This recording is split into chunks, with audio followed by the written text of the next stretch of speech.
Alors comment le Happy Digital a-t-il changé l'expérience client? Happy et Digital, c'est deux mots très importants. Déjà, la première notion qu'il faut avoir, c'est qu'aujourd'hui, quand les clients viennent au Club Med, c'est un moment pour eux de décompression, mais aussi de déconnexion. Donc quand on parle de digital au moment des vacances, il faut pouvoir l'amener de manière équilibrée et de manière utile. Et il n'y a que de cette manière-là où le digital en vacances sera bien perçu par les clients. Je peux vous donner un exemple très précis, c'est qu'aujourd'hui, à chaque fois qu'on va en vacances, il y a toujours la première journée où on appréhende un petit peu, de faire le check-in, d'aller inscrire les enfants au mini-club, etc., etc. Voilà.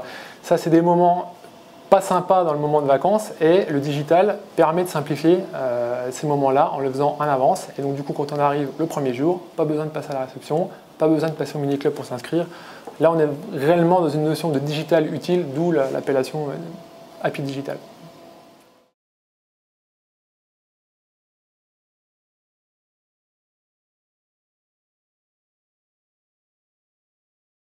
Devenir leader de la considération, c'est un beau terme, mais qu'est-ce qu'on met derrière? Aujourd'hui, le constat qu'on fait, c'est que dans le milieu du tourisme, l'activité hôtelière ne suffit plus.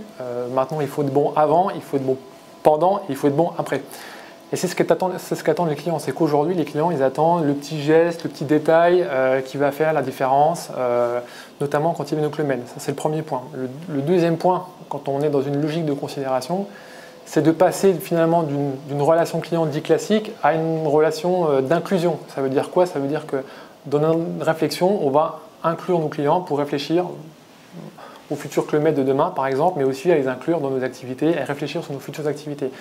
Et c'est ce qu'on considère aussi être la meilleure possibilité et la meilleure piste aujourd'hui pour finalement mettre ce qu'attendent les clients, c'est être au même niveau que nous et développer une véritable relation client-partenaire, voilà, avec nous.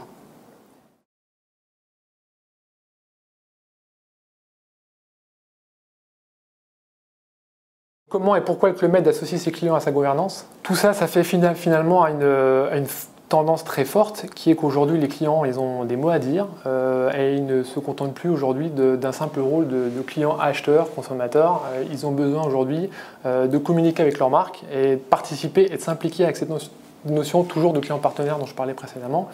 Ils sont prêts à finalement se mettre en mode projet avec nous. Donc nous, ce qu'on a fait, c'est qu'on a ouvert quelques passerelles et on les a associés à la gouvernance du Club Med sur des réflexions de stratégie avec nous, mais aussi sur pourquoi pas construire le Club Med de demain, qu'est-ce qu'ils veulent demain.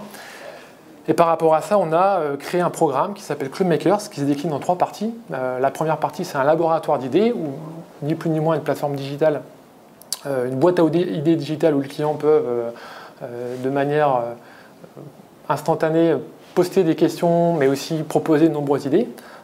Et après, on va réfléchir et travailler ces idées avec eux. La deuxième possibilité qu'on leur a laissée aussi, c'est une plateforme entre clients. Et là, on est presque sur une plateforme conversationnelle entre clients, où là, les clients vont parler entre eux, parce que généralement, les clients ont beaucoup confiance entre eux. Et finalement, qui mieux qu'un client qui a vécu l'expérience pour répondre à un client qui souhaite éventuellement la vivre? Je pense que c'est le bon support. Et le troisième point, et c'est entre guillemets le plus connu, puisqu'on a lancé en 2017 une action qui s'appelle l'Open Codir et on a le Codir France-Europe du Club Med ouvert notre Codir 2 fois l'année dernière à une dizaine de clients et on renouvelle l'expérience cette année puisqu'on va l'ouvrir 3 fois et là on va effectivement discuter des expériences qu'ont vécues ces clients et ce qui est intéressant c'est qu'il n'y a pas que des clients adeptes du Club Med qui ne rêvent que du Club Med mais on a aussi des clients qui ont vécu une seule expérience au Club Med, parfois d'autres qui ont eu des expériences plutôt déceptives et ça nous permet de comprendre, d'avancer tous ensemble et finalement recueillir la voix client